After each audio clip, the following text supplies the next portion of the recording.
السلام علیکم ورحمۃ اللہ وبرکاتہ. وعلیکم السلام. حریث صاحب څنګه یې؟ تاسو ښه یئ؟ قدرمن سي قرباني. حریث صاحب اولو تاسو ډېره مننه، ډېره شکریا ادا کوم چې زموږ په کال راواخیستو. مهرباني. قاري صاحب زما یو ملګری و دلته ما سره په دوبۍ کې و که نه، او هغه سره شیعه و او لکه ډېره داسې لکه یو قسم ته ورورولي شانتې مو ورسره. نو بیا ډېر وخت مونږ د خپله کې ګپ شپ او بیا هغې د بعد بیا مونږ د ستا د لایف چې کوم ده دا مونږ به یو ځای دواړو یو ځای لیدو. نو هغې کې ډېر ټیم ووتو، نو بس هغه بالکل داسې شولو چې هغه د خپل مکمل خپل دین نه هغه زړه موړ شو. الله اکبر. الله نو لکه داسې زړه موړ شولو چې ما ته ویې چې یاره لکه زه نور بس ما هېڅ نه دي په کار، بس زه یم چې د دنیا نه به دنیا نه هم لاړ شم. ما ډېر په تورو تیارو کې وخت تېر کړی دی. نو بیا داسې مونږ یو ملګری و، ما هغه سره خبره وکړله. هغه وی چې اوس زه ورسره خپله میلاویږم. نو بس هغه قاري صاحب چې کوم دی پاکستان نه راغلی و دوبۍ ته، به لکه روجې کې په چاندې ته راغلی و. نو زه هغه وخت ریاد کم، نو ما ته اوس هم ډېره سخته جړا راشي چې ما دا ملګری هغه مولوي صاحب سره میلاو کو. هغه مولوي صاحب په خپو کې پروت و، ډېر زیات جړېده چې مونږ ډېر نبي علیه السلام ګستاخي کړي دی دا دی، او زه ډېر سخت جړېدم. الله اکبر. نو هغه ټایم کې بس هغه اسلام قبول کو، هغه ته کلمه وښیله، ټول په هر څه هغه باندې پوه کړلو. نو هغې نه پس تقریبا د هغه څلورمه ورځ وه چې هغه اکسیډنټ وکړو، وفات شولو. الله اکبر. نو زه اوس هم هغه یادوم، لکه زما په زړه کې هغه لکه اوس هم ناسته. زه اوس خپله قطر کې پاتې کېږم، خو ما نه هغه زړه نه هغه کس نه ووځي. نو زه یم که هغه شیعه وم په هغه وخت کې لکه زما زړه ته ډېر زیات نږدې و.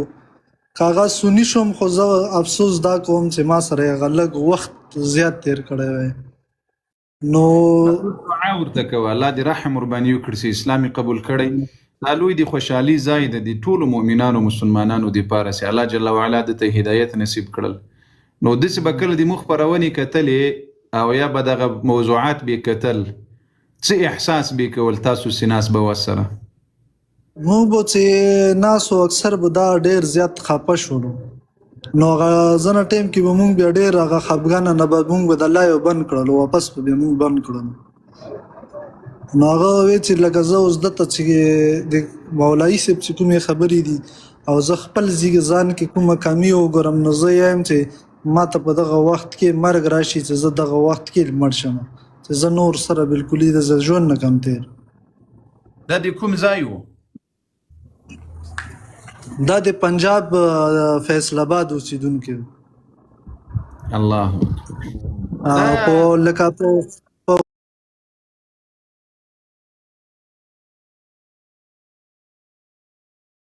دا د پنجاب والا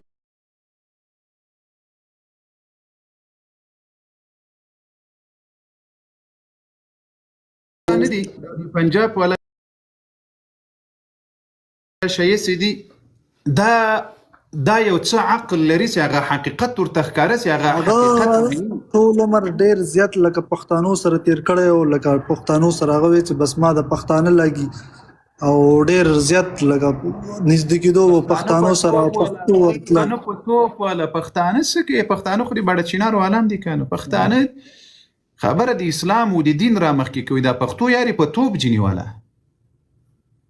پښتانه که دومره نران وي خپلې کارونه دي سم کړي نه. بس قاري صاحب الله پاک دې ستاسو ته د ژوند ډېر لوی ورکړي، زمونږ د زندګي دې الله پاک تاسو ته درکړي چې تاسو د کوم زندګي الله موږ ته نه راکوي. د تاسو زندګي الله موږ ته نه راکوي. الله دې موږ تاسو ټولو ته په خپلو ژوندونو کې برکتونه بس راکړي. مونږ خو به دعاګانې کوو کاري صاحب چې الله تاسو زه تاسو نور ټایم نه خرابوم خو الله دې تاسو همیشه د مونږ دپاره ژوندي لري. دا د تاسو دپاره د خوشحالي ځای ده چې هغه اسلام قبول کړی ده او اسلام یې قبول کړل. الله جل وعلا به تاسو په جنت کې هم سره یو ځای کوي انشاءالله. انشاءالله موږ خو غواړو همدې خلقو ته ګوري همدغه شی د اوس وفات شوی د موږ د دعا ورته کوو چې الله دې مغفرت ور نصیب کړي، الله دې رحمت ور باندې وکړي. ګوره دا د باړه چنار شی ورته وایو همدغه شی ده، موږ دعا ورته کوو الله دې رحم ور باندې وکړي، الله اسلامي قبول کړي، دی الله حقیقي دین ته راغله ځکه الله دې خیر اراده ورته درلودله. آمین. الله جل وعلا به موږ تاسو ته په دې ټولو کې دا موږ د المؤمن دارالحفاظ چې څومره مخلص ملګري خادمان دي دا ټول په دې کې شریک یاستو. چا چې له موږ سره دلته اخلاص کړی دی، ویډیو شیر کړی دی، تر دې ځایونو پورې دغه خپرونې رسولې دي. الله به تاسو ته اجر درکړي، ټولو مؤمنانو مسلمانانو ته رب العالمین جل وعلا اجر ورکړي ځکه چې الله جل وعلا دین ته اوس ګوریا پیغمبر علیه الصلاة والسلام وای کچیر یو انسان د تا علی رضی الله عنه ته وای یو انسان د تا په لاسونو هدایت قبول کړي دا تر سلو سرو خانو بهتر دا وای د تا لپاره. اصل سرو خان نبی علیه السلام مثال ور کړی دی مطلب څه شي ده؟ خانجان اکا کړي بل ور داسې کمنټ وکړل غوسه نه کوم نو چې ته سړی سي بیا به غوسه نه کوم ښه سړی سي اوس هنر یې مدګیر او بریتون دیم چې سړی سي بیا به غوسه نه کوم ښه کړي بیا داسې کمنټ وکړل بیا دی بلا کوي پس. ګوري دوستانو رسول الله صلی الله علیه وسلم د سلو سرو خانو مثال ور کړی دا وای که یو سړی یعنی په هغه وخت کې یو وخ دومره قیمت درلودل لکه د نن زمانه کې یو لکزیز قیمت لري 2015 ماډل پوهیږي که نه پوهیږي نو تو سل امدا لکزیز موټر صدقه کړ څومره اجر څومره پیسې څومره دی الله په لار کې به دومره خرڅه کنه ډیر شي دی نه ډیر شي دا سل لکزیز ستر یو ځای کړي دا صدقه کړي دی الله په لار کې الله به څومره اجر درکړي. نور نبی علیه السلام ورته وایي که یو سړی د تا په لاسونو الله جل وعلا هدایت قبول کړل او هدایت ته راغلل دا تر دې سلو خانوتات یعنی تر دې سلو لانکروزرو د تا دپاره بهتر ده. الله اکبر الله اکبر. نو دا د خوشحالي ځای ده الحمدلله. دا پرون چې له موږ سره د خیبر پښتونخوا یو تختیدلی د کلیسا مزدورانو او اس پی پریمنځونکو د خیبر پښتونخوا له ځوانانو خو وشرمیږي یو راځي عیسوي ته اسلام ښودلی وي دلته اسلام قبول کړي بل راځي هندو ته اسلام ښودلی بلا د خیبر پښتونخوا د پښتنو در وګرځېږي بیا ما ته وایي د دې خلقو صفت ولې ته کوې تو خو د کلیسا مزدور راسې د ما مړې مور ته کنځلې کوې بې شرفه بې عزته تو خو د کلیسا مزدور د سپو پریمنځونکي تو خو راسې مړې نه دي درنه خلاص چې شپه ورځ کنځلې ورته کوې یو مې د سړي زوی در پکې ونلسې نن دې راوستی چې دا د عیسوي ته عیسوی سوې ملحد سولې د سپو پریمنځونکی سولې اما د خیبر پښتونخوا ځوانان د دوی په ځواني د رب برکتونه نازل کړي اله العالمین د دوی په ځوانونو برکتونه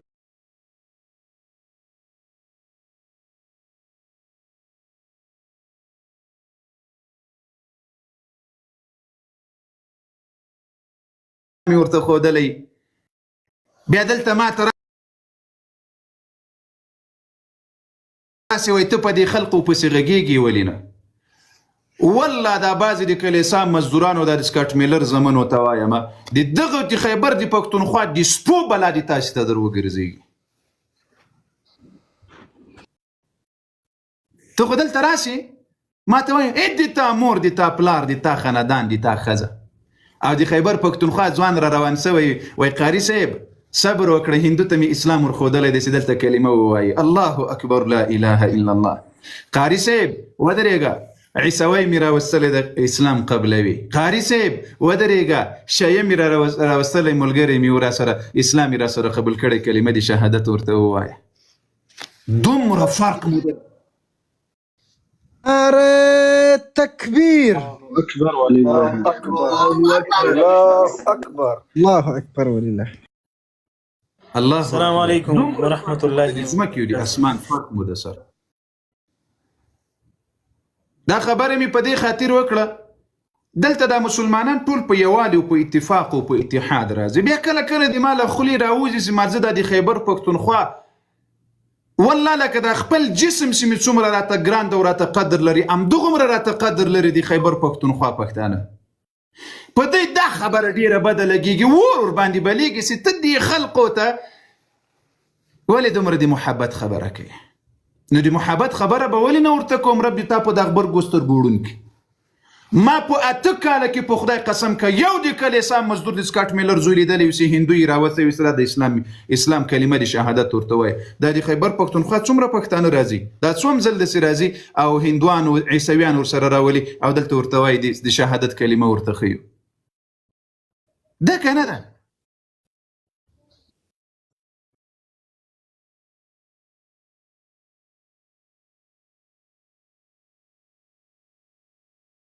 ته په یو څه کې غیرت لري.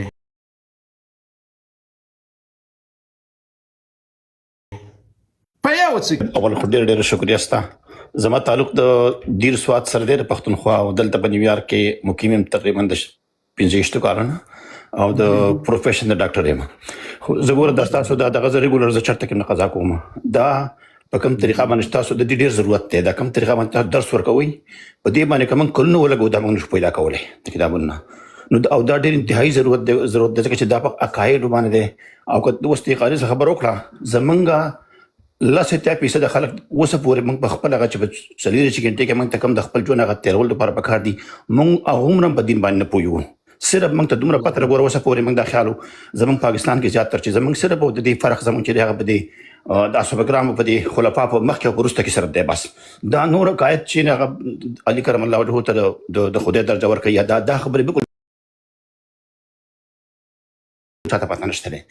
نو دا یو زه صرف دا ریکویسټ کوم ګوره الله تعالی چې کوم دی که نه هغه چې به ته خپله خبره رسوې په ښه طریقه باندې په وړه کې به هغوی زه اچوم او که خدای پاک رحم وکړي یو وړه ته بدل کړي د هغه نسلونه ته بدل کړو او دا به ستا لپاره انشاءالله که یو قسم په دې باندې چینج شي انشاءالله دا عقیده نو چې څومره پورې تاسو نه وس کېدی شي څومره پورې چې کېدی شي جی جی چې دا په جی جی یعنی تقریبا په سلګونو کسان الحمدلله دي زینم بالکل جی بالکل. خو زه دا خبره کوم جی مهرباني مایک مو بندوي کنه مایک بند شو. خپل یې بند کړه موږ چا نه دی بند کړی. خپل یې بند کو بس په ملمو ته راغلی.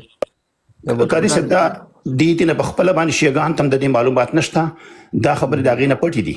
نو دې وجه نه چې څومره په حسن طریقه او بل داسې دی چې ډایرکټلی ورته ډېر سخت هغه مه استعمالوئ لکه د کافر ځکه چې بیا د شر نه دلته راځي نه بیا. او بل دا خبره ده که تاسو خیال یې زموږ قبایلو کې زموږ پښتانه اوسېږي نو موږ پښتانه خلک اول کار وکړو او بیا به سوچ کوو. نو ډېر خلک به دې نه غلطه فایده والي د هغې خپل ذاتي دغه وایي بېچاره راشه دا کافر دی یو بل قتل کا. نو چې څومره پورې کېدی شي چې نرمه لهجه چې دا ګوره دې براټ ته پکار ده چې اوس 2 میلیون خلک ناست وی. جی جی ډاکټر صاحب محترم اول خو که تاسو دا د نن خپرونه کتلی وي یو اغا یې راغله نور اغاګانو مور سره ناسو که تاسو خیال کړی جی جی جی ساعت لجار وجو نموږ بله قربان دي سم جار دي سم رازات قرآن کریم ته راسه دې ته راسه په دې چې پوه شو چې آیات کې راګرده او د آیات ترجمه نسی کولی د آیات الفاظ نسی ویلی نو غوږ بیا نه نیسي د دوی غټه لاره غوږ نه نیسي. دا نن خپرونه زه درته وښیم. او بل الحمدلله دلته کله وخت کې چې دوی په خپله باندې خپل کفر ښکاره کړي نو موږ ورته چې وګوري مسلمانانو په خپله دا د په خپل ځان باندې شاهدي وویله. او بل ورځ موږ یو خبر هغه دوی لوی آغا صاحب د باړه چنار د راغلی و د هدایت و د تاسو په قرآن او په کتابونو په ټولو کې وایي امتیاز وکړم العیاذ بالله. جی بالکل دا چا دا ورډلي ګوره خلک به د خپل غوږونو واورېدی اوس مخکې به نه خلکو نه منله دا خبره. بالکل په دې اکاونټ کې ویډیو هم درته نشر شوی چونکې ټیک ټاک بنده کړې ده خو بعضې کسان یې کتلی سي. نو قاری صاحب دا دومره نفرت اوس نه دا خبره نفرت ته رسېدلې ده دا علم تن ده چې ګنې هغې تر دې باندې پوهېږي نه. او بل قاری صاحب یو سوال لرم صرف دا پرون په یو براډ باندې زه ناست وم لیکن یو کوېشن چا وکړو هغه د درود باندې وکړو او موږ خو ګوګل ته ما ډېر کوشش وکړو خو ما د هغې جواب ماته رانه. دوی وایي چې دا په درود کې چې کله دوی موږ وایو چې هر روز په دې کې په مانځه کې چې الله ته موږ دعا کوو چې ته په رسول الله سلام باندې او دغه په آل باندې داسې رحمت نازل کا څنګه چې تا په ابراهیم علیه السلام او دغه په آل باندې. نو هغې د آل نه دا مطلب اخیسته چې دغه په آل کې خو پیغمبران راغلي دا رحمت و نو دې مطلب دا شو چې زمونږ د رسول الله سلام په امت کې مطلب د آل نه مطلب وپانت نه په دې کې هم چې کوم دینو پیغمبران راځي دا دغه دې مطلب اخیسته په دې لکه تاسو خبره وکړئ. اول خو ډاکټر صاحب محترم مننه له بعضې مخلصو ملګرو قربان موسم دا لایف در سره پورته کړي الله مو سره لوړي کړه رب العالمین مو عزتمن او قدرمن کړه الحمدلله. ګوري دا د تاسو اخلاص او صداقت ته ګوري ماشاءالله نن 400 کسان لایف همدغه څه بیرته غزړه حال ته راګرځيږي که خدای کوي سیواري خوسي سیدا لایف او د دوی له ریپورتونو نه خوسي سي والله العظیم دا به په زرګونو خلکو ته رسیږي خو د دوی کوشش ټول امداد سیدا لایف راګیر کړي او دا د موږ دغه کارم دغه سی وی سی وسوکه ان شاء الله بیرته به پورته کیږي. خبره دا د ډاکټر صاحب محترم آل دی نبی علیه السلام په دوه قسمه ده. آل دی نبی علیه الصلاة والسلام په دوه قسمه ده.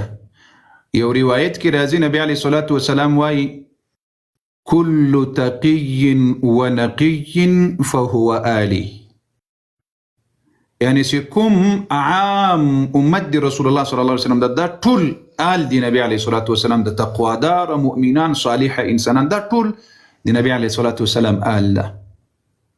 یعنی نبی علیه السلام خپل په روایت کې وایي چې ټول هر یو پاک تقوادار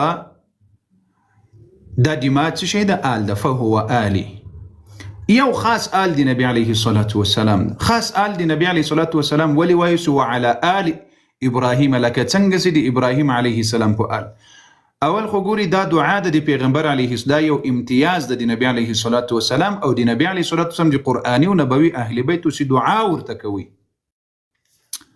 دعا ورته کوي اللهم صل على محمد وعلى آل محمد. یا الله ته رحمتونه ولېږه په رسول الله صلی الله علیه وسلم باندې دا نبی علیه السلام ته دعا ده وعلى آل محمد او رحمتونه ولېږه په آل دی رسول الله صلی الله علیه وسلم باندې. خو څنګه کما صلیت علی ابراهیم په نبی علیه السلام په ابراهیم علیه السلام الله څومره رحمتونه لېږلي په اور کې نجات ورکړل نمرود کې نجات ورکړل بوتان مات کړل وغیره وغیره ډېر نجات رب العالمین جل وعلا ورکړل. بیا وعلى آل ابراهیم په آل دی ابراهیم علیه السلام کې څوک د انبیا راغلي دي هغو عبادت کول د الله بندګي ته خلق را بلل توحید ته خلق را بلل او هغوی د الله جل وعلا یک تنها عبادت ته بندگان را بلل. نو لکه څنګه چې الله جل وعلا په هغوی رحمتونه کړي ول نو نبی علیه الصلاة والسلام وایي چې د ما اولادې تم دعا کوي چې الله رحمتونه ورباندې وکړي.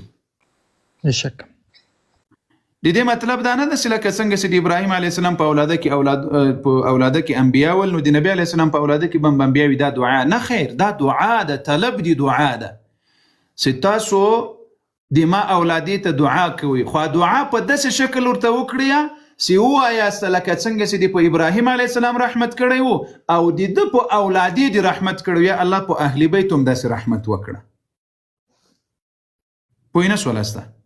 اوس راځو د اهل بیت ته اهل بیت نبی علیه السلام خاص اهل بیت دي آل دی علی رضی الله عنه یعنی علی رضی الله اولاد ده دی عباس رضی الله اولاد ده دی جعفر رضی الله عنه اولاد ده او دی عقیل رضی الله عنه اولاد ده دا او د دې ترڅنګ بعضو سي نور خاص کسان دي چې هغه په اهل بیتو کې راځي نو دا ټول هغه خاص اهل بیت دی رسول الله صلی الله علیه وسلم دي.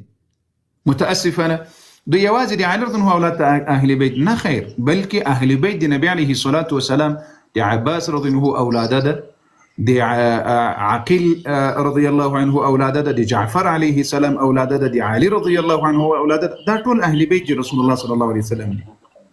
اوس په اهل بیتو کې کوم اهل بیت معتبر دي دا بیله مسأله ده خو اهل بیت د رسول الله صلی الله علیه وسلم هغه دي چې مؤمنان وي د دین خادمان وي د قرآن او په شریعت عمل کړی وي. اوس وګورئ د نوح علیه السلام زوی کافر ده خو پلار یې نبی ده. په قرآن عظیم شان سورة هود کې څه شی راځي یا رب ته وایي له ما سره وعده کړی چې تا اولاد به زه نه غر کوم الله ورته وایي انه لیس من اهلک دا د تا اهل نه ده انه عمل غیر صالح دا عمل غیر صالح ده. د نبی علیه السلام چې اهل بیت د امت ده اعتبار نیک عمل ته ده بیا چې نیک عمل دی وکړل نو د اهل بیتو هغسې قرآني او نبوي اهل بیت هغو ته الله خاص مقام ورکړی ده د رسول الله په خاطر. لیکن که اهل بیت نیک عمل ونه لري دا الله ته قبول نه دي د اهل بیت. بشک اهل بیت په دې خاطر رتبه نه لري د نسب په خاطر چې فقط نسب دوی ته اعتبار ولري، نه، نسب هغه وخت کې اعتبار ولري چې د دوی عمل صالح وي. اوس مثلا فاطمه رضی الله عنها نبی علیه السلام څه وایي؟ وایي ای فاطمه نیک عمل وکړه، په دې نیت مه کښېنه چې زه د محمد رسول الله صلی الله علیه وسلم لور یم، په دې نیت به نه کښېنې، نیک عمل وکړه ځکه نیک عمل به نجات درکوي، دا نجات نه درکوي زه د رسول الله صلی الله علیه وسلم لور یم. خبره پوه شوست که پوه نه سولسته؟ او داسې ټول اهل بیت پسې راواخله. اعتبار نیک عمل ته ده، که نیک عمل نه وي د هغه اهل بیت خپل رسول الله صلی الله علیه وسلم نه قبلوي. نو ځکه قرآن عظیم شان کې الله جل وعلا وایي یا ایها الناس انا خلقناکم من ذکر و انثى وجعلناکم شعوبا وقبائل لتعارفوا ان اکرمکم عند الله اتقاکم. په نزد الله عزتمن څوک دي؟ نیک خلک، تقوادار، نیک عمل خلق دي، څه تقوا کوي. نو دا تقوا که په هر چا کې وي هغه الله جل وعلا ته قبول ده، والله جل وعلا یې بندګي قبلوي. صحیح ده؟ بشک جزاکم الله. او قاری صاحب دا براد بچا ټک نه بندېږي ان شاء الله. چرېم دا الله تعالی تاسو له دونه علم درکړی دی او په دې وجه باندې ګوره که تاسو په یو مسجد کې کښېنئ یو ډک کښېنئ تاسو نه میلیون تر دغه رسي فایده رسي. دا به په هر صورت باندې چې کوم دی نه جاري ساتل غواړي ان شاء الله. بشک. نو یاک صاحب تا مخکې وویله چې په حوصله باندې ګورې موږ دوی ته خپله کافر نه دي، دوی خپله راځي خپله عقیده دلته ښکاره کوي. ښه لږ لنډ مثال یې دا در کوم چې دا یې غټ اغا دی. بالکل زه هم چې ډېر راشي ګوره کوم عام شیګان چې دي که نه ګوره زموږ شانته نه پوهېږي څنګه چې موږ نه پوهېږو داسې هغه هم نه پوهېږي. نو زه یم چې ګوره د دې نه به زیات خلک مستفید شي چې به ډېر په نرمه په څومره به نرمه لهجه کېدای شي. قاري صاحب ډېره ښه خبره کوي هغې، خو چې دا نه اوپنلي چې بعضې وخت کې هغه شرمېږي یا د شرم د وجې بیا نه راځي چې زه به کافر شم یا څه، نو هغه عقیده ورته چې ښکاره خبره د ستا عقیده غلطه اټومیټیکل د اسلام د په هغه باندې وځي بیا خو نه ښکاره خبره ده. نو زه یم چې به څومره دا موږ دې ته دغه ورکړو چې دا زیات دلته راشي او زیات د دې نه مستفید شي ان شاء الله. ډېره مهرباني صاحب. دغه برهان انتظار څوک ده؟ برهان انتظار دا څوک ده؟ قاری صاحب زه خو خو الحمدلله ښه مینهوال یم، خو قاری صاحب زه الحمدلله تلاوت کوم قرآن شریف چوپ شه زه مینهوال څه کوم؟ ښه وبخه سپورټر وایه سپورټر دیم قاری صاحب. زه سپورټر څه کوم؟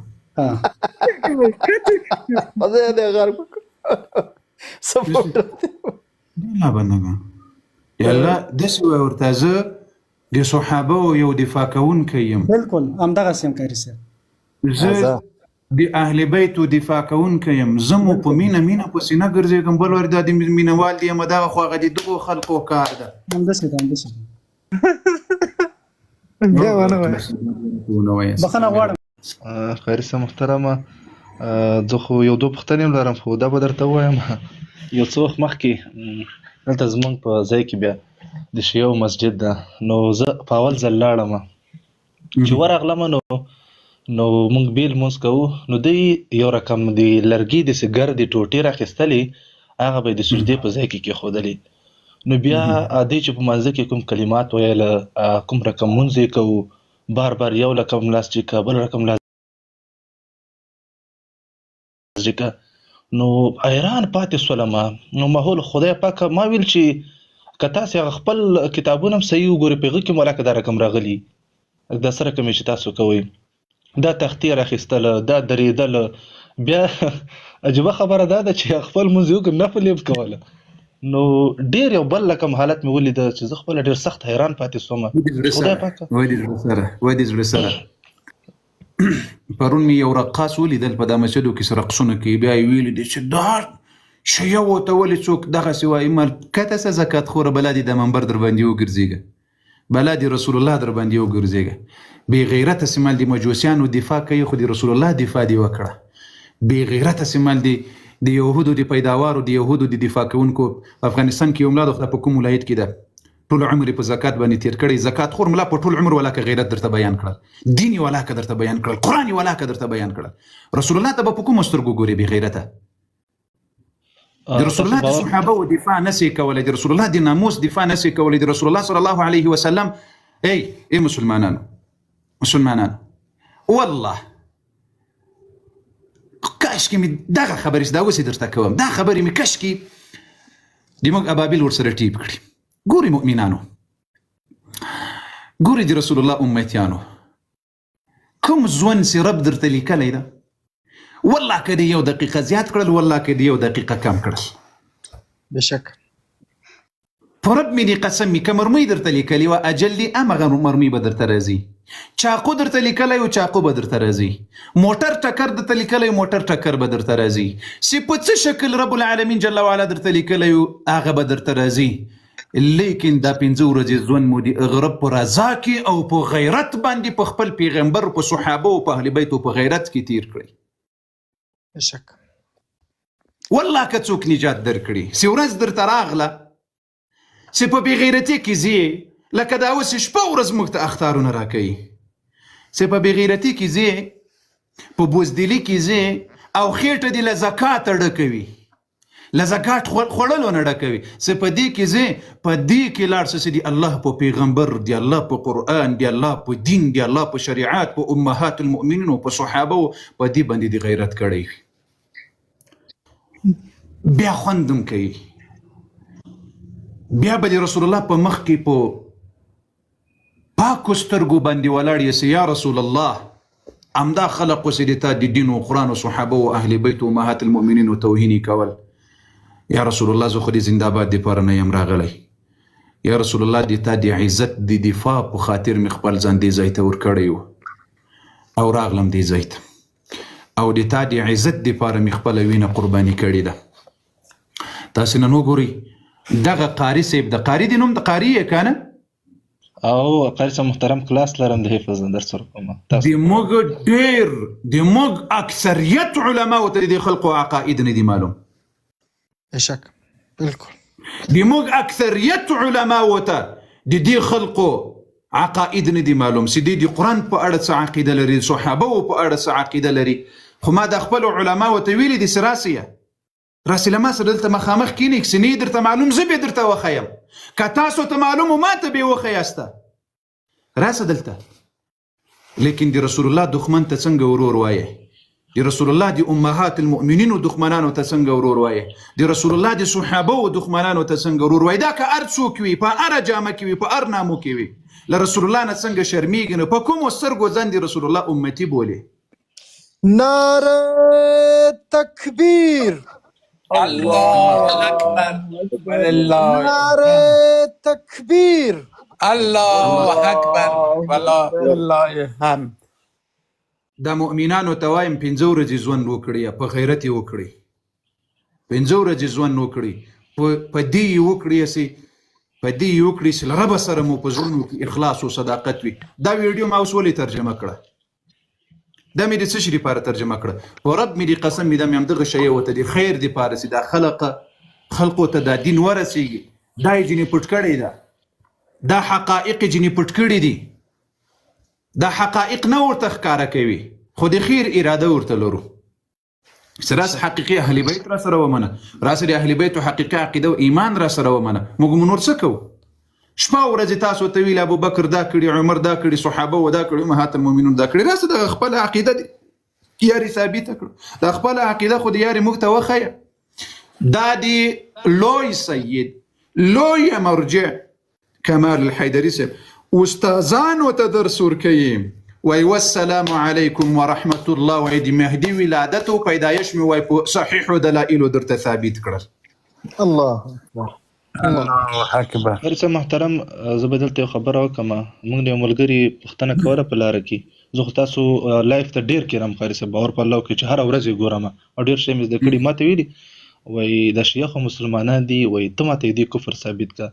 لکه تاسو چې ما څنګه ویل، ما ورته ویل د دې کفر زه له 2 شیان درته ثابتوم، یو خو دا ده د صحابه و بغض، بل حضرت علي کرم الله وجهه ته هغه د موږ په زړه کې ځای لري، جلیل القدر صحابي ده، د نبی علیه السلام خوږ یار ده، بل ملي دی حضرت علي کرم الله وجهه ته له خدای نه لویه مرتبه ورکوي.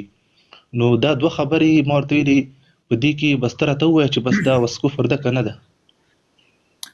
دا اصلا کې مسأله ده په تحریف د قرآن یوه عقیده د صحابه و کفر دومه عقیده ټولو صحابه ته مرتد وایي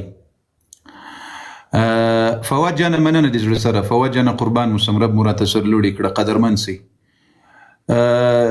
د دې ترڅنګ د عائشه رضی الله عنها توهین او سپکاوی د دې ترڅنګ خپل اهل بیت ته د خدای صفات ورکول دا 12 امامان نه دي دا امامان نه دي دا د دې 12 خدایان دي او دا به زه په دې له کتابونو به درته ثابتوم چې دوی دا 12 امامانو ته د خدایانو په سترګه ګوري بل دا 12 امامان تر ټولو انبیا او رسولانو بهتر ګڼي عقیدة البداء نور ټول پرېږده یو عقیدة البداء سره واخلص یعنی الله جل وعلا یو وخت کې و اراده کړې او بیا پکې غلط شو الله جل وعلا العیاذ بالله عقیدة البداء بداء دې ته وایي چې الله یو وخت کې د یو شي اراده وکړه په هغې کې خطا سوی و غلط سوی و بیا یې وروسته هغه اراده بدله کړه بله اراده یې وکړله دا عقیدة البداء د دوی نه پوښتنه وکړي دا ټول په دې باندې ایمان لري او په دې اړه له اهل بیتونه روایتونه راوړي په دروغو چې ما عبد الله د الله دومره عبادت په ځمکه چا نه ده کړی لکه څومره چې په دې دغه کې سوی ده په دې بداء کې سوی ده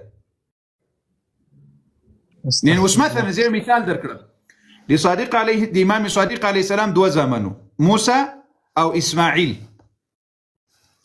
په دې دواړو کې یو دغه امام صادق امام دغه اسماعیل ټاکلی و دا اسماعیلی شی چې ورته وایي اسماعیلی شی ورته وایي اوس دا اسماعیل د صادق علیه السلام په ځوان مړ شو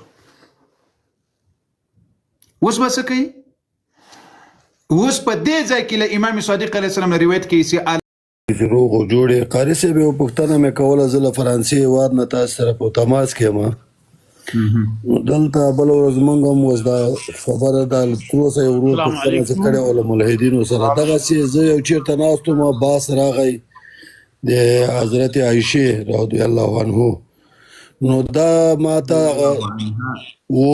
هغه د باس راغی سره چې دغه واده محمد صلی الله علیه وسلم په 9 کلنۍ کې وای کړی دا ما ورته ویل نه په 15 کلنۍ کې ده بیا د عباس سره ډېر لاړ ډېر یو څو کسه نور هم ناست وو هغه له موږ نه دلیل دا سړی عیسوي و دوی ویل چې ما ټول مطالعه کړې ده او د ډاکټر ذاکر نایک نه ما اورېدلي دي بیا ما ویلې ما دا ډېر وخت کوشش کوم چې زه تا نه د تفصیلي معلومات واورم بل وخت سړی چېرته بند پاتې سي د وضاحت راکړې وروره په دې اړه باندې خو موږ ډېر بحث کړی دی او مختلفې ویډیوګانې نشر کړي دي او په مختلفو وختونو کې مو مسلمانانو ته معلومات ورکړی ده حالانکه څو ورځې مخکې په دې اړه باندې ما په تفصیل سره بحث کړی ده اوس ګورئ په څه یعنې د دوی مطلب څه ده یعنې امکان نه لري چې په 10 کلنۍ کې د څوک نکاح وکړي مطلب یې همدا ده د ویلې چې د تاسې په اسلام کې تر 9 کلنۍ یا 8 کلنۍ پورې دا جایز ده که نه ده جایز نو د دې اوله خبره خدا واوره را تاسو کومه خبره ورته کړې د 15 کال عربي دا تاسو چې کومه خبره ورته کړې دا بیا اساسه خبره کړې ده د عائشه رضی الله عنها د 9 کالو چې 10 کاله تتلله په دنو عمر کې له نبی علیه السلام سره واده شوی اسلام مبارک دین عمر د نکاح نه ده تعیین کړی چې یوه زنانه د لازم د 18 کلو سي یا د 20 کلو سي یا د 15 کلو سي اسلام مبارک دین چې ښځه ماشومه نجلۍ څنګه پیغله سوله او د واده طاقت درلودل هغه د نکاح وکړي خبر باندې پوهیږي که نه پوهیږي دا مهمه مسئله ده چې په دې مو سر خلاصي د اسلام مبارک دین داسې نه وایي چې یو نجلۍ د 20 کلو سي بیا د نکاح کوي یا د 150 کلو سي نکاح دې کوي یا د 15 کلو سي یا د 10 نه د اسلام مبارک دین چې کله ماشومه پیغله سوله یعنی کله جلی ته حیض راغلل د حیض مرض دا جلی پیغله سول لمونځ او روزه او زکات لمونځ دا شیان ورباندې فرض سول اوس د دې جسمي طاقت ته به کتلی کېږي چې دا د واده طاقت لري که نه اوس یوه نجلۍ ده د 10 کلو ده دا د نکاح طاقت لري اوس که دا نکاح زړه غواړي ودې کړي کله ډاکټر سره مشوره کوي او طب ډاکټر اجازه ورکړه چې ته بالکل د واده طاقت لري، نو د اسلام مبارک دین نه منع کوي. د اسلام مبارک دین بیا داسې هم د یوه زنانه د 150 کورو د واده طاقت نه لري، کمزوري دي، ته دا د نکاح نه کوي. هغه د یوې ماشومې د یوې زنانه د اسلام مبارک دین د هغې جسمي طاقت ته ګوري. څه شي ته ګوري؟ جسمي طاقت ته یې ګوري. اوس مثلا غربیانو قانون جوړ کړی ده چې ماشومه باید 18 کورو سي نکاح باید وکړي، که نه؟ دا قانون له کومه ځای جوړ کړی دی؟ زه به داسې ښځې در وښیم چې 25 کلونو د واده طاقت نه لري، نشي کولی.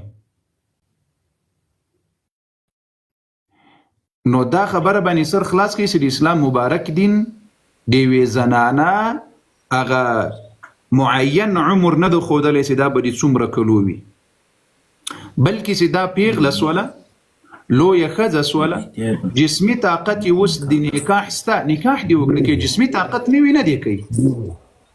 دا دی یو خبر. بل اوس دا پیغمبر علیه الصلاة والسلام چې نکاح کړي ده، مننه قربان مسلم دوستانو د الله پر سره شیر کړي، الله مو راته سره لوړي قدرمن کړي. د جمعې مبارکه شپه هم ده، مخکې مې زړه ډېر درد کول په دغه خبیثو باندې، دغه ملحدینو سیکولرانو. ایوه فاحشه نه ده، الله خو د یو مؤمن ورته برابر کړي سي. دا سم دغه چاکوګان دي په دې زړونو کې وریخ کړي، دغسې یو د رسول الله امتي دي، الله ورته برابر کړي دې جمعې مبارکې شپې په برکت. یو بله مهمه خبره هغه دا ده، اوس د عایشې رضی الله عنها نکاح یوازې له رسول الله صلی الله علیه وسلم سره په لس کلنۍ کې نه ده سوي، بلکې په ډېرو کلونو کې سوي ده، یعنې ډېرو زنانو کړې ده. او بیا نن زمانه کې که یو یهودی یا یو نصرانی راولاړ سي، په نبي علیه السلام اعتراض وکړي. دوی نه ما پوښتنه دا ده چې د نبي علیه السلام په زمانه کې نصرانیان او یهودیان ول، هغوی ولې په نبي علیه السلام اعتراض نه کول؟ متوجه یاست که نه یاست دې ځای ته؟ قاری صاحب محترم مهرباني. دا مخلصو ملګرو ته وایو رب العالمین جل وعلا مو د دې مبارک شپې په برکت باندې په ژوند او رزق او زندګي کې برکتونه واچوه. د دې مبارک شپې په برکت اله العالمین مو سره لوړې کړه. اوس رسول الله صلی الله علیه وسلم چې له عایشې رضی الله عنها سره نکاح کړی ده، د نبی علیه السلام په زمانه کې دا رواج ول، دا عرف ول، خذ العفو وامر بالعرف واعرض عن الجاهلین. عرف بغیر وخت کې زمانه کې رواج هم دا 10 کلنۍ 9 کلنۍ کې به ماشومانو نکاح وکول. اوس د نن 1400 کال وروسته یو عیسوی راځي اعتراض کوي په نبی علیه السلام. د هغې زمانې کې چې عیسویان ول، یا په هغې زمانې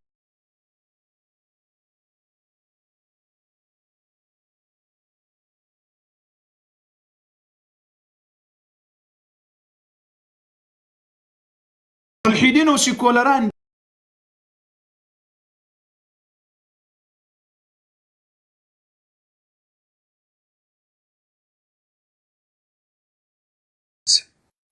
وایي که نه وایي؟ بالکل وایي قاری صاحب.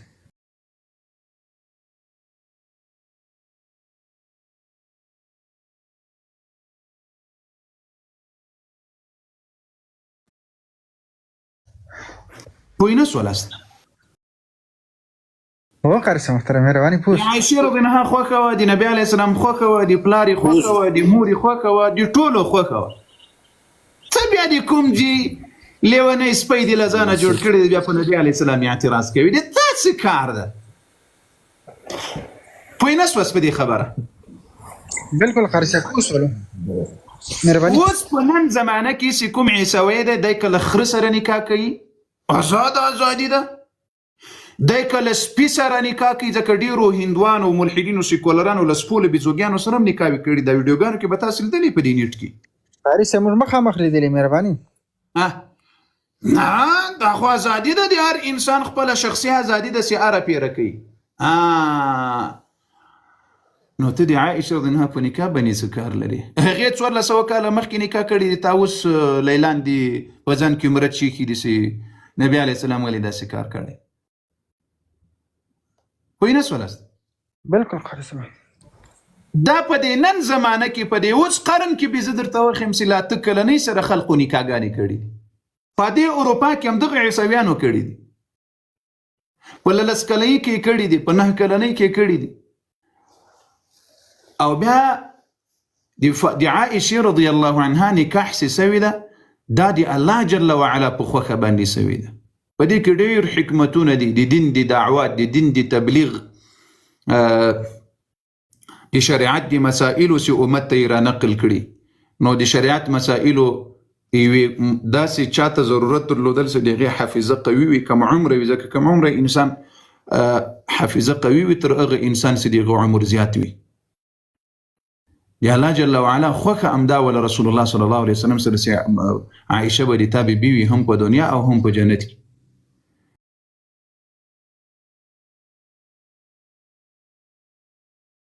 یو حکمت یې پکې همدا و چې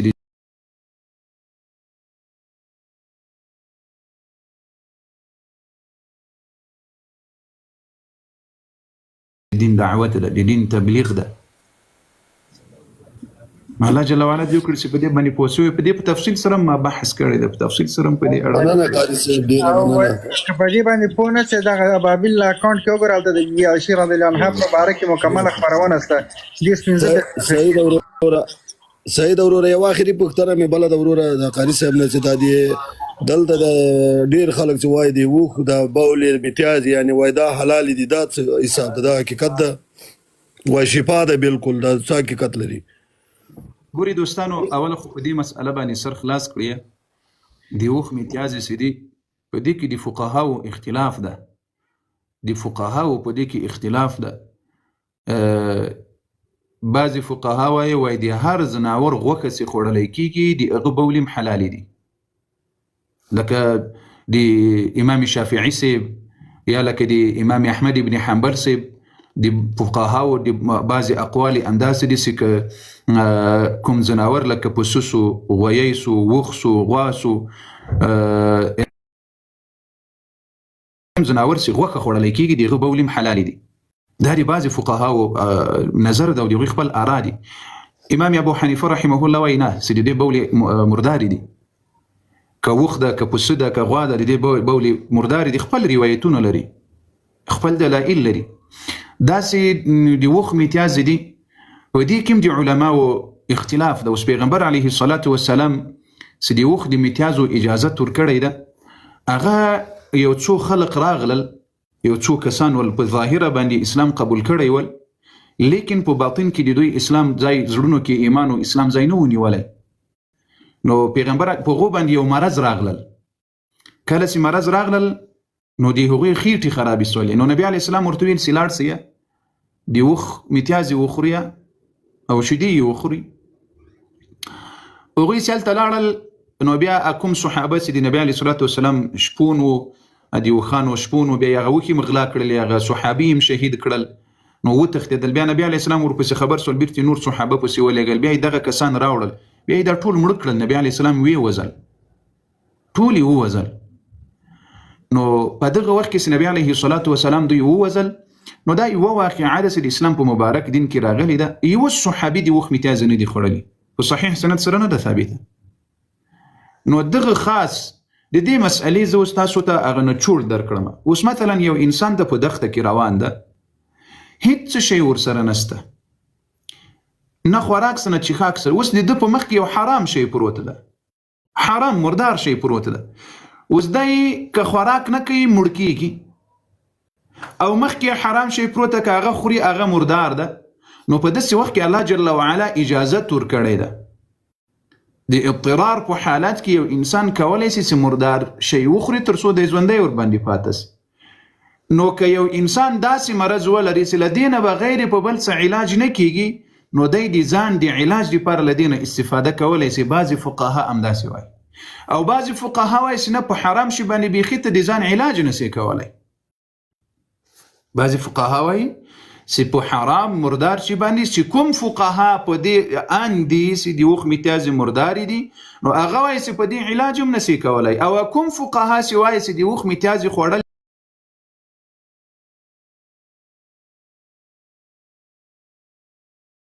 د ضرورت په وخت کې چې یو څوک دغه مرض ولري، نو هغه کولی شي چې له دې نه استفاده وکړي. اوس په مسأله باندې سر خلاص و که خلاص نه سو؟ د دې تر څنګ आवाज مې شته که نشته؟ هو قاري صاحب محترم مهرباني आवाज مشته؟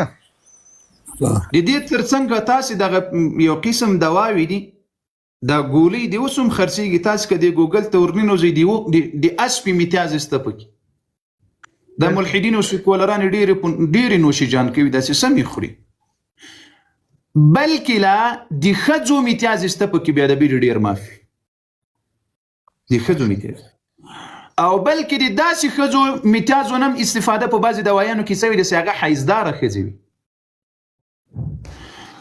داسې هم سته چې د غوایي له منیو نه استفاده پکې سوي ده په دوایو کې او خلق علاج ورباندې کوي خوري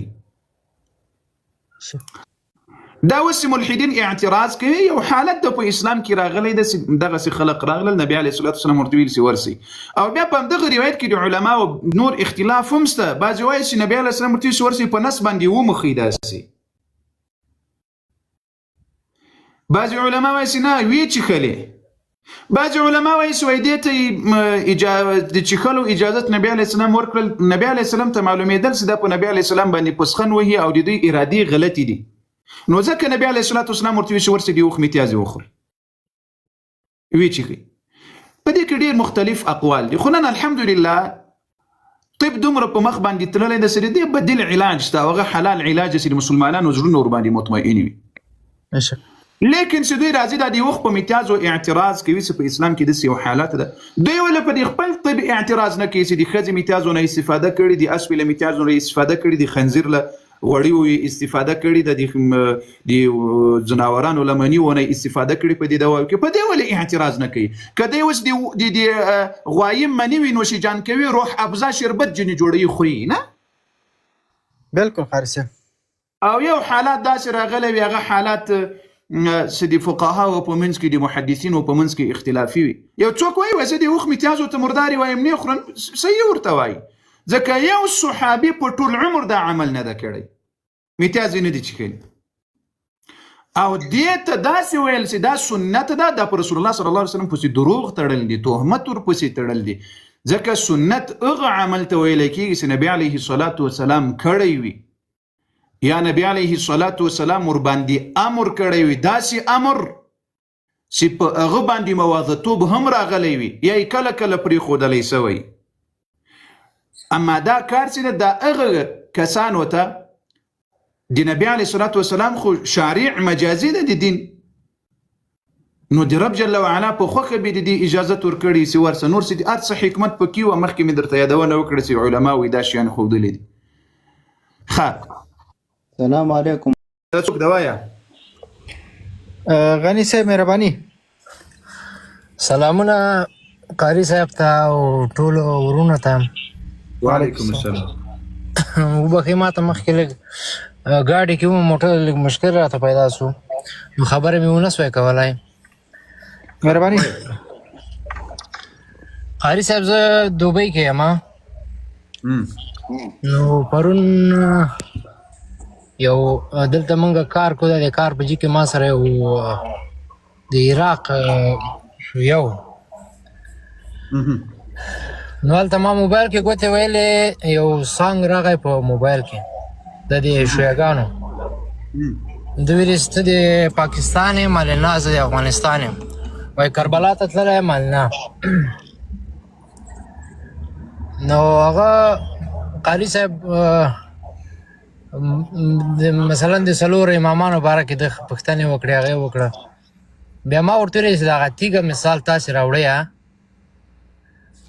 دا کومه تیږه باندې چې تاسې سرک دی دا د کوم جنۍ او که چېرته دا نه وي تاسې د هغه مونځ کوئ یا نه کوئ نو هغه ډېر داسې یو رقم بل رقم جوابونه یې ویلې د دې په باره کې قاري صاحب بیا د ما نه یو پوښتنه وکړه چې مثلا تاسې څلور امامان دي تاسې یو رقم مونځ کوئ لاس کاته نیسئ دلته مثال په عربو کې د عربان چې دي بعضې لاس کاته نیسي او بعضې لاس پورته نیسي دا ولې تاسې داسې کوئ ولې ټول یو رقم نه کوئ نو د دې جواب قاري صاحب که دې راته ویلې ډېر به خوشحاله شوم اول خو خبره دا ده د څلورو مذاهبو الحمدلله په یو کیفیت باندې لمونځ کوي داسې لاسونه په نامو باندې نیسي نامو لاندې نیسي د سینې په سر نیسي دا ټول سنت رسول الله صلی الله علیه وسلم نه ثابت دي ما یې بند کړه پیغمبر علیه الصلاة والسلام یو وخت کې د نامو په سر لاسونه نیولې دي د سینې لاندې نیولې دي بل وخت کې د نامو په سر نامو لاندې نیولې دي نو دا د دې لپاره چې د امت لپاره اساني سي که په هغه طریقه عمل کوي په هغه طریقه عمل کوي په هغه طریقه عمل کوي ټول صحیح داخل رسول الله صلی الله علیه وسلم نه ثابته خبره یعنی کوم نسته کې قاری صاحب دې کې کوم حرج نشته هیڅ داتسي دغه د کربلا په خوره باندې لمونځ کوي اول خو دې لمونځ نه لري نبی علیه الصلاة والسلام دوی لمونځ نه لري بالکل دا چې دی په خاور لمونځ کوي دا بیله خبره ده چې کربلا خاوره دی وایي دا ځمکه ټوله مرداره ده خو دغه کربلا خاوره چې ده دا پاکه ده اوس دوی سجده یوازې په تندي کوي کوي په پزم کوي دا پزې ته دا خاوره ورې نږدي یا یې په دې لاسو کوي د لاسونو ته ورې دا خاوره نږدي یا یې دا زنګنو باندې کوي په دې زنګنو یې ولې نه کوي لاندې نږدي یا یې په ښي په ځمکه باندې کې تر په کار خدا ده چې دا ټوله خاوره دوی باید په شا باندې وګرځوي چې لمونځ کوي ورته واروي چې لمونځ بیرته دغه کوي ټولوي دی دوی یوازې تندي ته همدا خاوره ږدي چې دا له یو امام نه ده ثابته دا خبره په دې خاوره باندې لمونځ کول دا بدعت ده او بیا بدعت هغه بدعت ته چې ناروا او حرام بدعت ده چې هیڅ له اهل بیتونو په دې اړه باندې یوه خبره نه ده ثابت خو موږ په دې اړه دا خاوره ته کوي که نه کوي دا مسأله نه ده مسأله دا ده چې دی دا کون منځ کوي دا د رسول الله صلی الله علیه وسلم نه راته ثابت کړي دغه کوي نه کوي دا مسأله دا ده چې دی دا کون منځ کوي دا د رسول الله صلی الله علیه وسلم نه راته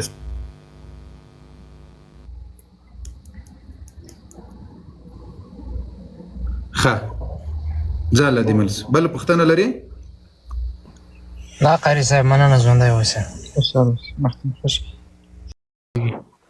مهرباني وکړئ قاری صاحب یو معلومات مو کولو د وختي زه یو ورور له راختې وم دا چلو چې یو مرتته راختې وه ډاکټر فوزیه ډېرې ګډوډې ویله ګستاخي کوله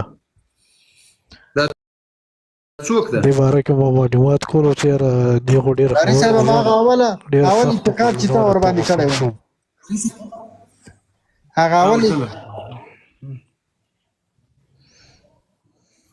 وسیمه په هغې باندې قاري صاحب اول ویډیو دلته یو دقیقه دلته دغه د هیواد په نامو یو کس راغلی ده وایي شفیع الله چې اسلام دفاع کوي نو ورشه فوزیه ډاکټره اوس لیف راغلي قرآن سوځوي ښه یو دقیقه دا خو دې تا خور وه تاریخ دې له ما نه مه پټوه ای د کلیسا مزدورانو د کلیسا جاسوسانو دا د تاسې خور ده دا د تاسې مور ده دا د تاسو هغه اصیله افغانه ده چې دې په 2013 و 19 کال کې د علماو توهین کول د مدارسو یې کول د مساجدو یې کول او تا به چکچکې ورته والی وایي اصیله افغانه یې بچانو ما ته په دې سترګه مه ګورئ دا اوس میډیا کې دا ټیک ټاک کې راغلی یم له 2014 کال نه مو ای د کلیسا مزدورانو د سکاټ میلر زمن وپېژنم هغه وخت کې مې درته ویل مال دا ملحدین وپېژنې تاسې به اصیله افغانه ورته ویله ځکه د علماو خلاف خبرې کولې د علماو توهین او سپکاوی یې کول تا به چکچکې ورته والې سیکولرانو نن مو خور قرآن سوځوي ملحدینو نن مو خور و مور او لور قرآن سوځوي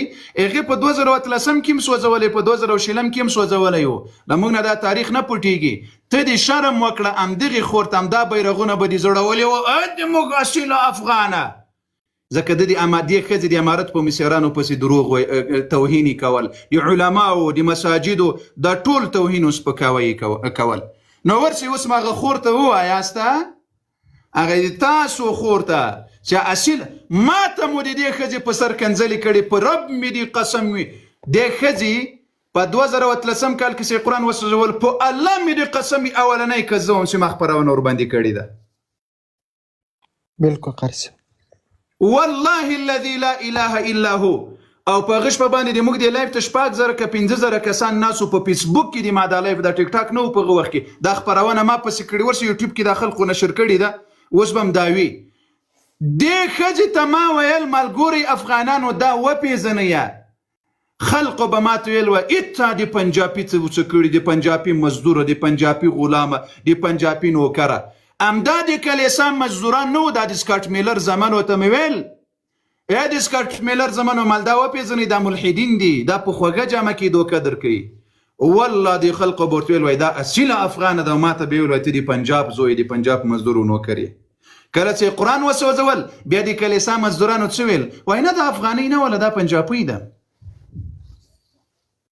دا وایي افغانۍ نه ده پنجابۍ ده تر پرونه خو تا په دې میډیا کې چې پرتوګي درته ایستلو نورې پیري قصې درته کولې خو تا چک چک ورته کول تا پالو کوله نن څنګه راځي د خپلې خور شکایت دی کوي ځئ لاړ سئ هلته ځئ لاړ سئ ورسئ هله خور سره مو کینئ په الله قسم که یا تاسې ایمان لرئ په الله قسم که یا غیرت لرئ په الله قسم که یا افغانیت لرئ په الله قسم که یا پښتو لرئ تاسې هغه بې شرفه قوم یاست چې یو څوک سپورت کړي او د تاسو د علماو د دین او د قرآن توهین او سپکاوی درته کول اصیله افغانه وه خو نن سي بیا قرآن درته وسوځول بیا مو په پنجاب پسې وتړله ما ته له هغه وخته معلوم یاسته په دا سر دا د کلیسا مزدوران ولي په دې سر دا د کلیسا جاسوسان ولي الله اکبر ورته وایسته